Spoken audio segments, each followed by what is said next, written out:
नमस्कार, आप देख रहे हैं एसपीएन 9 न्यूज और मैं हूं आपके साथ अंकिता मिश्रा। चंद्रशेखर आजाद पर आरोप लगाने वाली रोहिणी घावरी अब कहां है? रोहिणी घावरी के पिता अब कहां हैं? एफआईआर कहां है? सबूत कहां है? और जो बड़े बड़े दावे रोहिणी घावरी ने किए थे सोशल मीडिया पर अब नजर क्यों नहीं आती? जरा ट्विटर अकाउंट पर एक बार नजर फेर कर देखिए। रोहिणी घावरी जो लगातार एक्टिव रहती थी, कुछ दिनों से ना जाने कहां गायब है।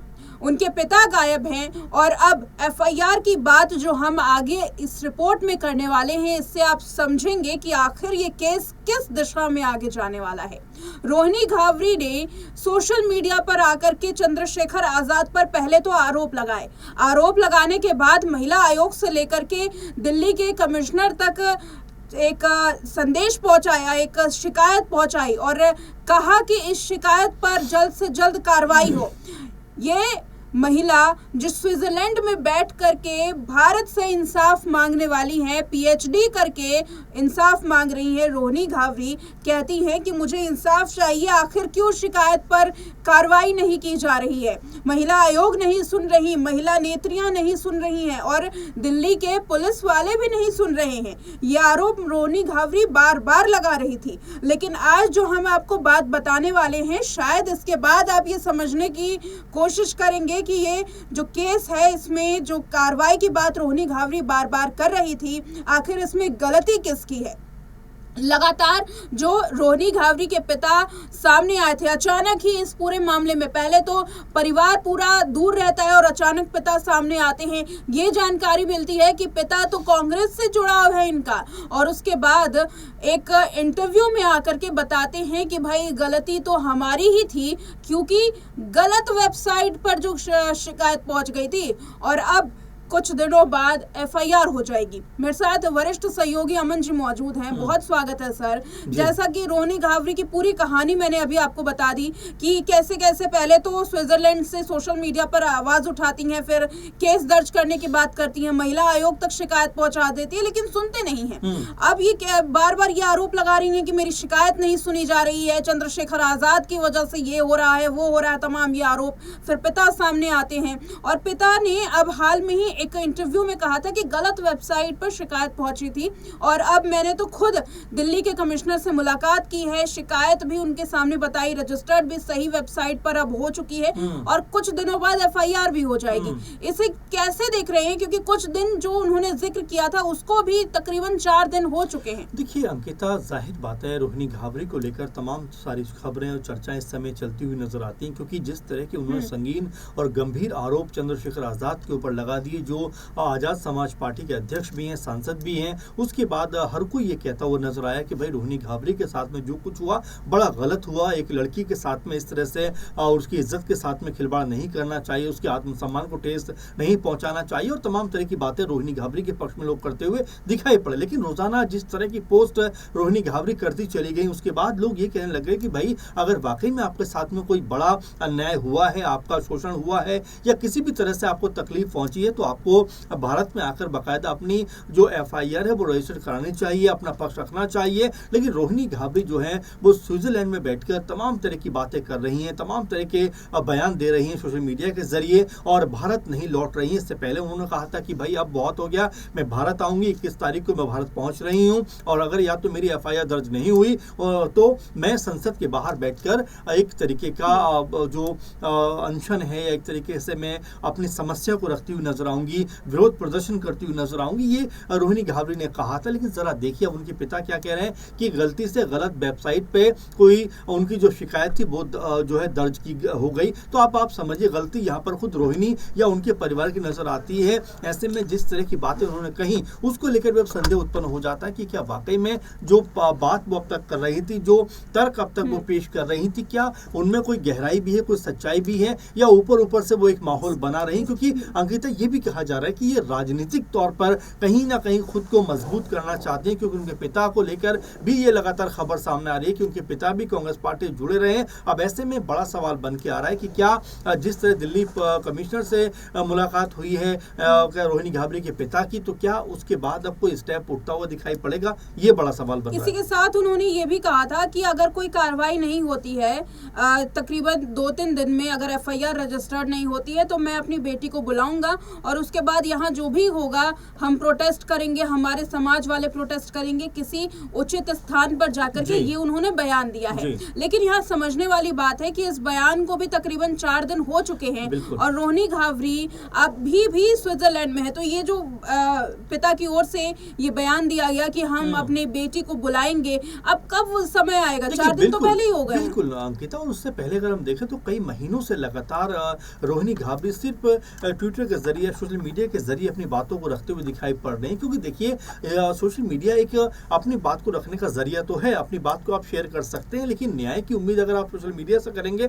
तो वो जरा बेईमानी है, क्योंकि आपको आना पड़ेगा। जो सिस्टम है, भारत का लोकतांत्रिक देश है, कोई भी किसी के साथ दिक्कत होती है अपनी शिकायत को वो रख सकता है, पुलिस में एफआईआर दर्ज करा सकता है और एक अपनी जो कानूनी प्रक्रिया के तहत जो चीजें उसके अनुसार उस पर जो है आगे बढ़ सकता है। लेकिन यहाँ पर रोहिणी घावरी का मामला कुछ दूसरा नजर आता है। कभी आजाद को कहती हैं कि इसने मेरे बहुत सारे पैसे खा लिए, मैंने महंगे महंगे गिफ्ट इसको दिए, उसके बाद ये कहती हैं कि मैं 2024 में इसकी पूरी पोल पट्टी खोलना चाहती थी, लेकिन उस समय मैंने सोचा कि इनका पॉलिटिकल करियर है ये खराब ना हो जाए। यानी कि अलग अलग बयान जो है वो रोहिणी घावरी के निकलकर सामने आते रहे। एक तरफ आजाद को का समर्थन भी कर रही है कि कहीं उनका पॉलिटिकल करियर खराब ना हो जाए, फिर वो खामोश भी बैठ जाती है। अचानक फिर 1-1.5 साल के बाद निकल के बाहर आती हैं कि भाई मेरे साथ तो ये जुल्म हो गया, मेरे साथ तो ये दिक्कत हो गई। तो ये उनके जो कह सकते हैं बयान है वो विरोधाभासी नजर आते हैं और इसीलिए लगातार कहा भी जा रहा है कि भाई रोहिणी घावरी क्या पॉलिटिकल तौर पर किसी से प्रेरित होकर तमाम जो आरोप हैं वो आजाद के ऊपर लगा रही हैं? क्या रोहिणी घावरी के आरोपों में कोई सच्चाई है? क्योंकि अब यहाँ पर बड़ा सवाल ये बनता है कि जिस तरह से उनके पिता ने भी कहा है कि भाई उनकी बेटी अगर ये जो प्रक्रिया अगर ये नहीं पूरी होती है तो उनकी बेटी खुद आकर अपनी जो लड़ाई है वो लड़ेगी। तो जाहिर बात है 4-5 दिन उसको बात को भी कहे हुए हो गए, तो मेरे ख्याल में उनको अब आना चाहिए और अपना पक्ष रखना चाहिए। जी, इस बात को पॉलिटिकल एंगल जो देने का जो आपने बात कही है, इसमें एक और लाइन में जोड़ना चाहती हूँ। जो उनका आखिरी पोस्ट है ट्विटर पर, मैं उसको जरा पढ़ना चाहती हूँ, फिर उसके बाद ये समझने की कोशिश करेंगे कि आखिर रोहिणी घावरी चाहती क्या है। क्योंकि पोस्ट में लिखा गया है, ये 22 जुलाई की पोस्ट है, जिसमें नए नवेले निर्दलीय सांसद को केंद्रीय मंत्री वाला 100 करोड़ के टाइप 8 बंगला वाई प्लस सुरक्षा दलित नेता पर इतनी मेहरबानी, गजब है। सारा खेल यूपी 2027 चुनाव के लिए, लेकिन अपने समाज को बचा के इस खेल को भी बिगाड़ूंगी। ये साफ तौर पर एक धमकी भरा जो मैसेज है वो रोहिणी घावरी देने की कोशिश कर रही हैं। लेकिन सवाल ये है कि रोहिणी घावरी को आखिर दिक्कत किससे है? देखिए बिल्कुल अंकिता, आपने जो महत्वपूर्ण बात यहाँ कही और पढ़ा जिस तरह संदेश आपने, 22 जुलाई का संदेश है और आज हम बात कर रहे हैं तकरीबन 29 जुलाई में, ये 8-9 दिन पहले का पोस्ट है। अब आप सोचिए रोहिणी घावरी जो लगातार कह सकते हैं रोजाना पोस्ट करती थी, रोजाना अपनी जो है बातों को शेयर करती थी, अब 8-9 दिन हो गए उनको जो है पोस्ट किए हुए, तो आप समझ सकते हैं कहने के दबाव में अपने आप को वो भी महसूस कर रहे हैं। क्योंकि जो जो बड़े बड़े आरोप उन्होंने लगाए, अब उनको भी समझ में आ रहा होगा कि भाई आरोप लगाना एक बात है, लेकिन आरोपों के साथ में सबूत भी आपको पेश करने पड़ते हैं, गवाह भी आपको लेकर आने पड़ते हैं। क्योंकि आप आरोप लगा सकते हैं लेकिन आपको आरोप साबित करने के लिए तमाम सबूत चाहिए होते हैं। और यहाँ पर अब रोहिणी घावरी को लेकर सवाल बन रहे हैं कि भाई आप जो है यहाँ से बहुत दूर बैठकर विदेश में अच्छी नौकरी भी कर रही हैं, पीएचडी आपने कर लिया है वहाँ पर और तमाम चीज़ों में आप इन्वॉल्व हैं, अभी एक कॉलेज की डायरेक्टर भी आप बनी हैं, तो जाहिर बात है आपको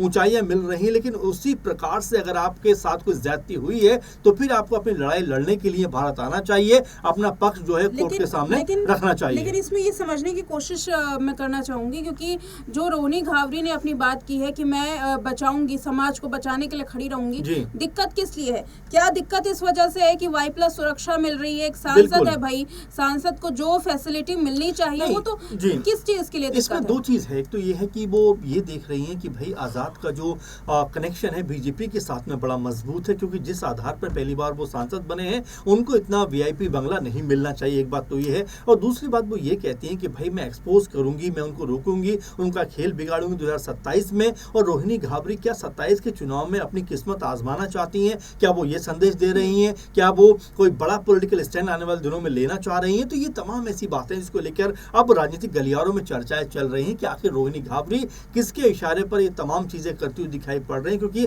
8-9 दिन से कोई पोस्ट ना आना भी सवालों के घेरे में, जबकि इस पूरे 1-2 महीने के अंदर देखा गया है कि रोहिणी रोजाना कोई ना कोई एक बड़ी पोस्ट करके सनसनीखेज जो है खुलासा करती हुई दिखाई पड़ती थी। लेकिन अब जब ये मामला पुलिस के पास जा रहा है तो उनका खामोश हो जाना कई चीजों की तरफ इशारा कर रहा है, क्योंकि उनको भी पता है कि अगर पुलिस में मामला दर्ज होगा तो फिर उनसे सबूत मांगे जाएंगे कोर्ट के अंदर, और अगर सबूत वो पेश नहीं कर पाई तो कहीं ना कहीं यहाँ उनकी बड़ी एक तरीके से बेइज्जती होती हुई नजर आएगी। बिल्कुल, और नजर है सभी की कि रोहिणी घावरी आखिर कब आएंगी, क्योंकि जो बयान दिया है रोहिणी घावरी के पिता ने, इस बयान में ये साफ तौर पर कहा गया है कि अगर रोहिणी घावरी की शिकायत पर कार्रवाई नहीं होती है तो वो खुद स्विट्जरलैंड से भारत आएंगी और यहाँ पर एक उचित स्थान देख करके अपने समाज वालों के साथ प्रोटेस्ट करेंगी। ये पिता का खुद का बयान सामने आया है। तो वो उचित वक्त कब आएगा, सबसे पहले तो ये सवाल बनता है। उचित स्थान पर प्रोटेस्ट करना, प्रदर्शन करना, ये तो बात की बात है, लेकिन वो सही वक्त कब आएगा रोहिणी घावरी के भारत आने का, क्योंकि इस बात को भी 4 दिन पूरे हो चुके हैं और अभी तक रोहिणी घावरी के जो शिकायत है उस पर अगर FIR नहीं हुई है, संज्ञान नहीं लिया गया है, तो उनको लाजमी सी बात है कि आना चाहिए था, पता करना चाहिए था कि भाई हमारी शिकायत क्यों नहीं दर्ज हुई। लेकिन अभी भी रोहिणी घावरी अगर FIR पर भी नजर नहीं रख रही हैं, अगर अभी भी अपडेट का उनको पता नहीं है या फिर वो पता लगने नहीं देना चाहती हैं, इस बात को कहीं ना कहीं वो घुमाने की कोशिश कर रही हैं कि अब उनकी सबसे उनकी नजर जो है वो हट जाए। तो अब देखने वाली बात है कि क्या केवल फेम गेम चल रहा है, क्या फेम पाने के लिए, क्या नजर रोहिणी घावरी के चंद्रशेखर आजाद पर नहीं बल्कि साल 2027 पर है। उत्तर प्रदेश के चुनाव में अपना सिक्का जमाने के लिए रोहिणी घावरी ने एक ऐसी साजिश रची, एक ऐसी चाल रची जिसकी वजह से चंद्रशेखर तो चर्चाओं में आए ही, साथ ही रोहिणी घावरी के नाम से अब पूरा विपक्ष जो है वो चंद्रशेखर पर हावी हो गया है और चंद्रशेखर को घेरने की कोशिश कर रहा है। इस युद्ध में किसकी होगी जीत और कौन होगा पराजित, देखना काफी दिलचस्प रहेगा। इस रिपोर्ट में